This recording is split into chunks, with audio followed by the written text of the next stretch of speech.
माझ्या किचन मध्ये आपलं स्वागत आहे। आज आपण मँगो मस्तानी बनवणार आहोत।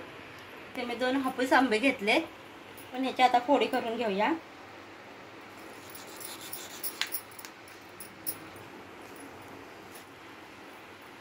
आता ह्याच्या सगळं फोडी काढून घेऊया।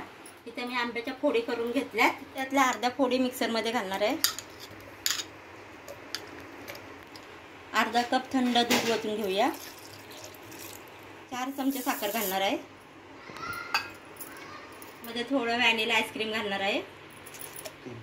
आता हे मिक्सर मधून फिरवून घेऊया। है साला, ये कौन है? क्या बना रहा है तुम? हम है बिल्लू वगड़। इथे आपण आंब्याच्या फोडी टाकूया। ते मँगो ज्यूस केलेला ओतूया। मध्ये आईस्क्रीम टाकूया। त्यामध्ये आंब्याच्या फोडी टाकूया, ड्रायफ्रूट टाकूया। मँगो मस्तानी बनवून तयार आहे।